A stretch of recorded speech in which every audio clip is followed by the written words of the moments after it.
Welcome to Sunset Stories. Enjoy listening and don't forget to subscribe. Helen stood in the small living room, watching her son, Daniel, admire himself in the mirror.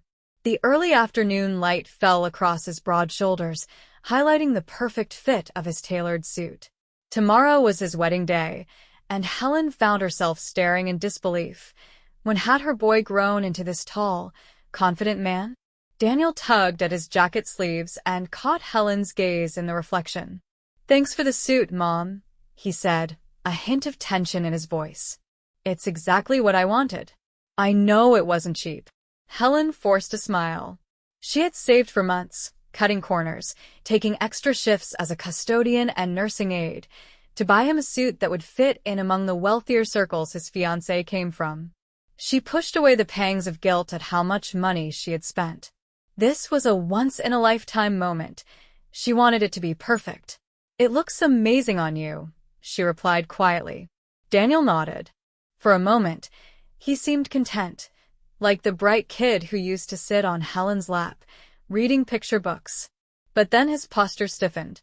He set the suit bag on a nearby chair, took a breath, and faced his mother directly.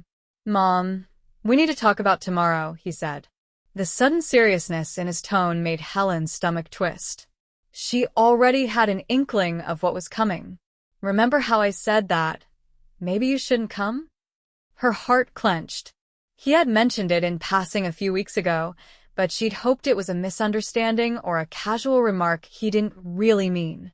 "You are serious?" she asked. He nodded, looking as though he were bracing for a confrontation. "Listen, Hannah's family is, well, they're very well connected. Her dad owns that chain of hotels around the state. Her uncles are CEOs. Her cousins are all, high-powered professionals. I know you'll feel uncomfortable, Mom. The whole reception is going to be at the Woodvale Country Club. It's the kind of place that costs more in an hour than you or I make in a week." Helen drew a breath, forcing composure she didn't feel. "So you want me to stay away from your wedding so I won't feel out of place? Is that it?" Daniel rubbed at the back of his neck. "It's not just about you. I don't want to be worrying about whether you're upset or feeling awkward. It's my wedding day. I want everything to go smoothly, and I just can't handle the idea that you'll be looked down on by these wealthy folks. They have a very specific social circle, and I don't want them, or you, made uncomfortable." He swallowed, clearly fighting his own discomfort. "I hoped we could do something special, just the two of us, after the wedding. Hannah and I would come here the next day to celebrate quietly, maybe give you a gift basket and all that. Keep it private." Helen stared at him, too stunned to speak. Over the years, she had done everything possible to ensure Daniel never lacked the essentials: new gadgets, trendy clothes, a decent start in life. She had sometimes worked 2 or 3 cleaning jobs at once, returning home long after midnight, just so Daniel could have the things other kids his age took for granted. Now here he was, grown up and successful, about to marry into an affluent family, and he'd rather she stayed hidden. A wave of sorrow and humiliation washed over her. "Daniel," she whispered, "you're ashamed of me." He flinched, but didn't deny it outright. "It's more complicated than that, Mom. I love you, but I've worked so hard to reach a place in life where people respect me. I don't want them to see that my mother scrubs hospital floors and vacuums offices at night. They'll ask questions, make comments, and you'll feel judged and humiliated. I don't want that on my conscience. Can't you understand?" Helen didn't trust herself to respond. After a silent beat, Daniel picked up his backpack, slipping the suit inside. "I'll see you soon," he said softly. "But please, promise you won't come." He was gone before she could say another word. The door clicked shut, and Helen stood in the center of the room, breathing shallowly. Only when the late afternoon shadows began creeping across the floor did she realize she'd been standing there for nearly an hour without moving. That evening, Helen found herself unable to sleep. Memories swirled in her mind, so she made a cup of tea and rummaged through her old wooden chest, eventually pulling out a faded photo album she hadn't opened in years. The first page held a battered photograph of Helen as a small child. She was maybe 3, with pigtails and a thumb in her mouth, standing beside a woman whose face Helen barely remembered. That woman had lost custody of Helen long ago. The state had taken the little girl away, shifting her through multiple foster homes until she ended up in a group facility. There were group shots from that children's center, a blur of forgotten birthdays and hand-me-down clothes. She learned early on to rely on no one but herself. Another photo showed Helen at 18, wearing a stiff uniform at a roadside diner called Poppy's Kitchen. That had been her first real job after high school. She wore a brave smile, though the diner's sign in the background looked nearly as worn down as Helen felt. Back then, the pay was minimal, but she made it work with tips, always on her feet for 12-hour shifts. She turned the page and found an image that made her heart squeeze. The day she spilled a glass of cola on a handsome stranger's shirt. His name was Adam Palmer, a college student from a nearby private university who'd stopped at the diner with a friend. Helen had tripped on the uneven flooring, drenching the front of his pale blue button-down. The diner's manager had yelled at her so loudly that Helen's ears burned with shame, but Adam merely laughed it off and insisted it was no big deal. He even told the manager to calm down and left Helen a generous tip. Later that night, he returned with a bouquet of daisies, just to see her smile. They fell for each other quickly. Adam was charismatic, athletic, and came from an influential family in the city of Riverton. Helen, orphaned since infancy, had never known such affection or attention. That summer, they seemed inseparable, until Adam's mother found out he was seeing a nobody waitress and threatened to cut him off. Adam resisted at first, but eventually the pressure from his family mounted. His parents promised to send him to study in Europe if he broke things off. He hesitated, not wanting to lose Helen, but also feeling obligations to his family. Suddenly, everything changed for Helen. The diner manager, likely bribed or coerced by Adam's parents, accused her of skimming money from the till. The cops were called. The case went to a rushed trial, and Helen, naive and broke, didn't have the resources to mount a robust legal defense. She was convicted of theft and locked away for nearly 2 years. By the time she was released early for good behavior, she had discovered she was pregnant. She never heard from Adam again. Rumors claimed he'd gone overseas on a scholarship. Whatever the truth, he vanished. Helen was left to rebuild her life alone, with an infant son on her hip. She named the boy Daniel. She clung to him as her only light in a world of adversity. Being an ex-convict made it almost impossible to find good work, but a sympathetic nurse named Cynthia hired Helen to clean patient rooms in a local hospital. It was backbreaking labor, often supplemented by evening janitorial jobs in downtown office buildings. When Daniel was old enough for daycare, Helen rotated shifts to ensure he had the bare necessities. Over the years, she found small joys in watching him learn to walk, speak, laugh, and discover his passion for books and technology. Daniel grew up never meeting his father. Whenever he asked, Helen would say his dad was gone, never offering more detail. She didn't want to poison Daniel's mind with bitterness. Sometimes at night, though, she lay awake wondering if Adam ever thought of them. Still, she did everything in her power to give Daniel opportunities. He attended decent schools, wore the cool sneakers, had the latest gadgets. Helen always somehow found the money. He soared through high school, made friends whose parents were doctors, lawyers, and business owners.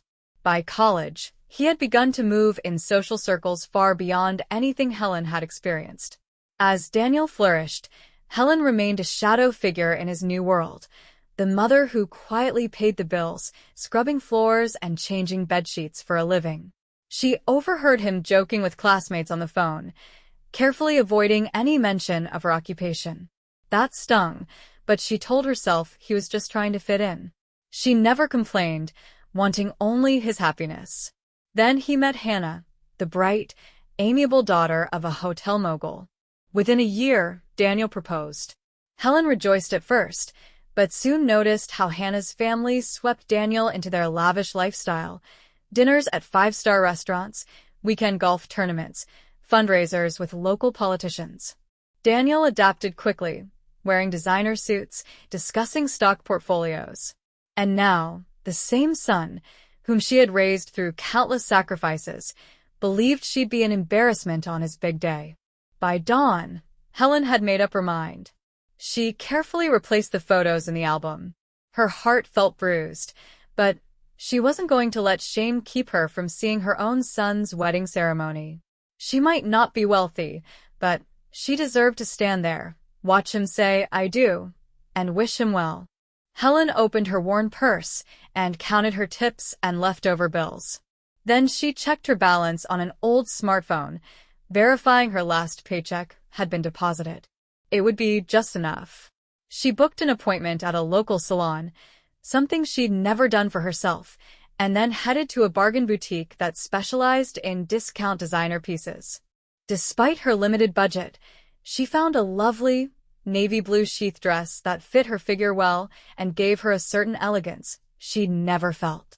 She paired it with a simple silver necklace.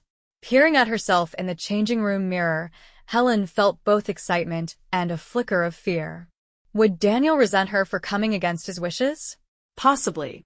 Yet a deeper conviction burned within her. A mother shouldn't be banished from her child's wedding. The next day, Helen stepped out of the bus in front of Riverton City Hall, which boasted a grand, historic facade with tall white columns.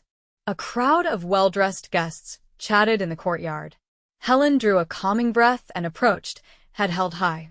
She had styled her hair in loose waves. A stylist had joked that Helen looked 10 years younger. The day was bright, the air humming with anticipation.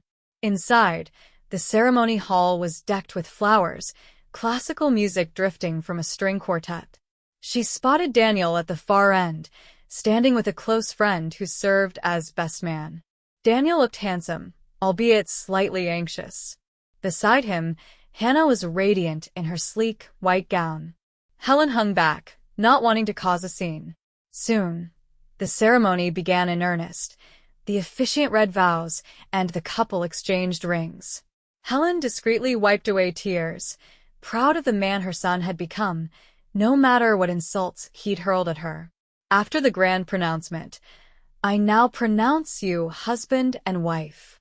The newlyweds turned to greet the cheering guests. People applauded, cameras flashed. Helen waited until most of the crowd surged forward with congratulations. Finally, when there was a small break, she inched closer. Hannah noticed her first. "Oh, you must be Daniel's mother," she exclaimed, stepping forward to greet Helen with a warm hug. "Daniel talks about you. Thank you so much for coming." Helen felt a rush of gratitude at Hannah's kindness. Then she glimpsed Daniel's face. He froze, eyes widening in alarm. "You came," he said, voice tight. Helen handed over a small bouquet of gardenias. "Just a token, dear." "Congratulations." He stared at the flowers, then forced a polite smile for the sake of bystanders. Leaning in, he hissed, "Mom, we agreed you wouldn't show up." Hannah looked confused. "Honey, what do you mean?" "I was telling her how happy we are to see her." "We'll talk later," Daniel mumbled. "Mom, please, the reception is at the country club. Maybe it's better if you head home, okay?" Helen's chin trembled, but she refused to let tears surface. "I wanted to see you get married. That's all.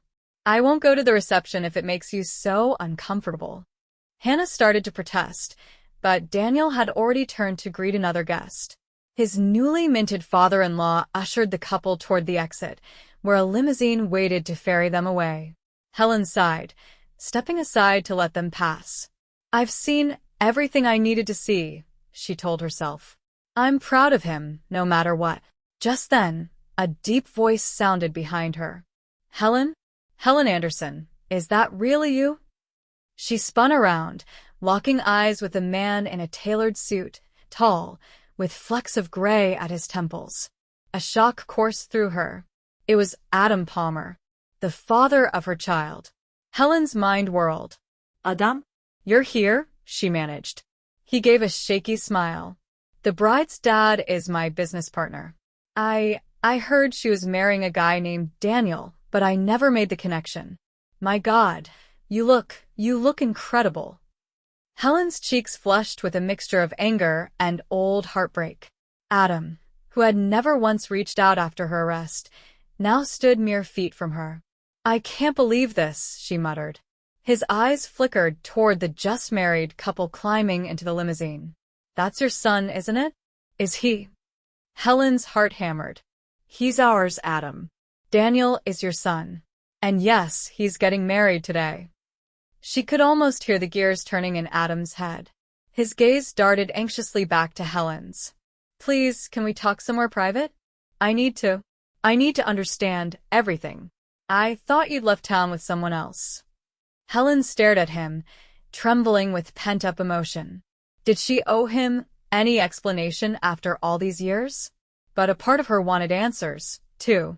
So she nodded and followed him out of the building, ignoring the stares of passing guests. They ended up in a quiet courtyard beside the city hall, near a small rose garden. The air smelled of petals and fresh-cut grass. Helen folded her arms, uncertain where to begin.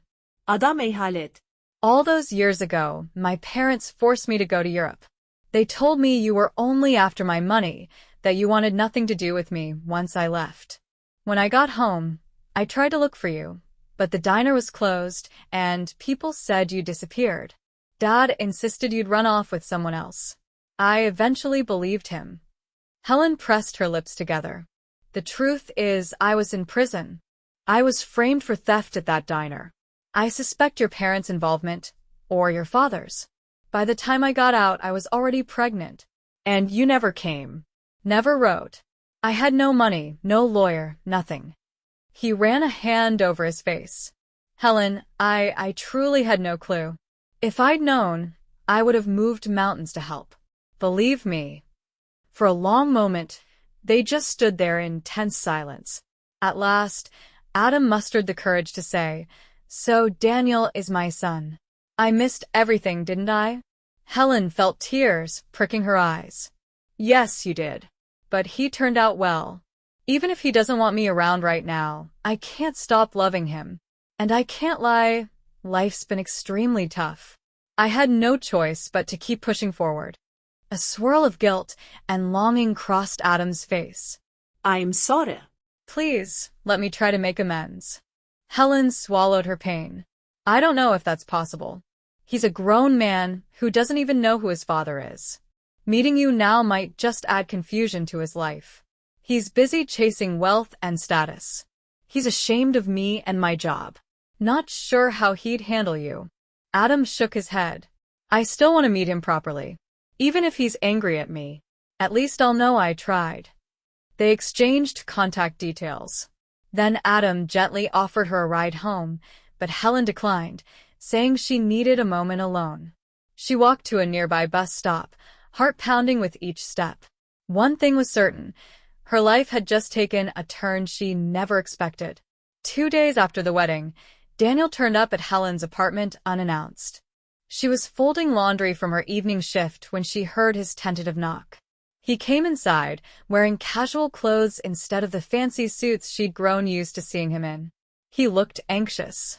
Mom, Hannah told me how lovely you were at the ceremony, he said, clearing his throat. She keeps asking why you didn't show up for the reception. I didn't know what to say. She's upset. And I've been thinking I owe you an apology. Helen's eyes misted, but she kept her composure. Thank you, Daniel. I'm just glad you and Hannah are happy. Daniel's gaze dropped to the floor. I said some cruel things. I was so wrapped up in my own worries about status that I forgot what you've done for me all these years. Hannah doesn't care about the money or your job.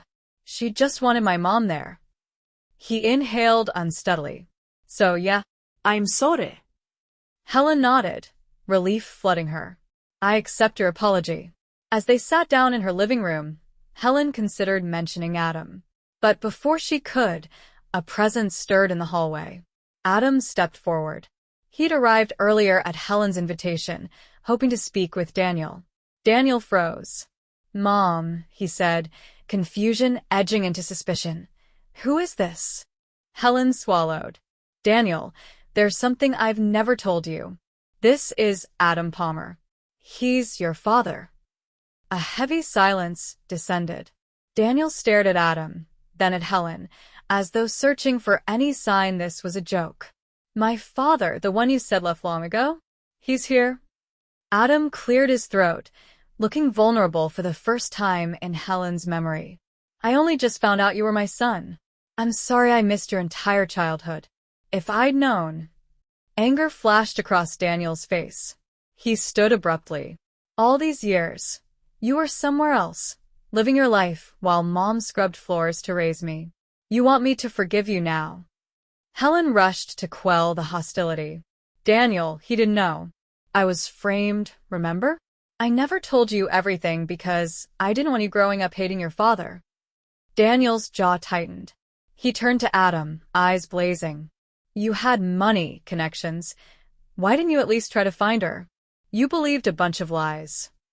Adam noddet, anguished. I did, and it's my deepest regret. But I'm here now. Please let me atone. If not as a father, then as someone who wants to be a part of your life, in any way you'll let me. For a few seconds, Daniel teetered between fury and curiosity. Helen braced herself, recalling how determined Daniel could be when he felt betrayed. Slowly, his fists unclenched. I don't know how to handle this, he admitted. I already told my wife my father was dead, or out of the picture. Now you show up. I need time. Adam noddet somberli. Take all the time you need. I'm staying in Riverton for at least a month. I'm not going to vanish again. Something in Daniel's eyes wavered. Finally, he sank onto the couch. Helen felt a swirl of gratitude that he hadn't stormed out. Over the next hour, a tense but meaningful conversation unfolded. Adam explained his side of the story, detailing how his parents manipulated him and how he believed false rumors. Helen filled in the gaps. Daniel asked pointed questions, sometimes with undertones of hurt and blame. Ultimately, he agreed to exchange phone numbers with Adam, open to the possibility of further discussion. Before he left, Daniel turned to Helen. Mom, Hannah and I want to have you over for dinner soon. I was wrong to push you away. She's insisted we start off married life by doing the right thing, welcoming our family. Helen hugged him, whispering, I'd love that.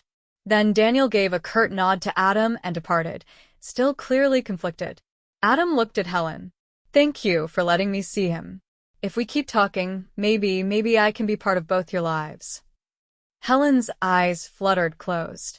A flicker of old affection mingled with raw hurt. We'll see, she said softly. They walked to the door. Outside, the afternoon sunshine felt oddly hopeful. After so many years, the truths were finally laid bare. There was no going back, but perhaps they could build a new path forward. A few weeks later, Helen found herself at Daniel and Hannah's new apartment, which overlooked a scenic city park. Hannah welcomed her with a bright grin, and Daniel set an extra plate at the kitchen island. They chatted about wedding photos, honeymoon plans, and even teased Daniel about his mediocre cooking skills. Halfway through dinner, Adam knocked on the door. Daniel let him in hesitantly, but there was no explosion of anger. Instead, the evening unfolded in a series of guarded attempts at conversation. Adam asked Daniel about his interests and career goals. Daniel probed Adam's memories of college and old stories about the Palmer family. Hannah and Helen exchanged supportive looks, each giving the men space to connect. When Adam eventually said goodbye, no one wept tears of joy, but no doors slammed either. It felt like a fragile beginning. That night, as Helen rode the bus home, she gazed out the window at the city lights. Her entire life, from foster homes to prison to raising Daniel on her own, had been marked by hardship. Yet somehow she had survived. And now, after all these years, she wasn't just the mother cleaning up after everyone else. She had stood at her son's wedding, reclaimed her dignity, and faced the ghosts of her past. Helen stepped off at her stop. In the silence of her little apartment, she poured a mug of tea, glancing at a photo pinned to the refrigerator. Daniel at 5 years old, clinging to her leg with a gap-toothed grin. A pang of nostalgia hit her. How time flew. Her phone buzzed, a text from Daniel. "Thank you for tonight, Mom. We'll do it again soon." Helen smiled through sudden tears. She wasn't sure what the future held for them as a family, or how Adam might fit into that picture. But at least they had a chance to move forward together.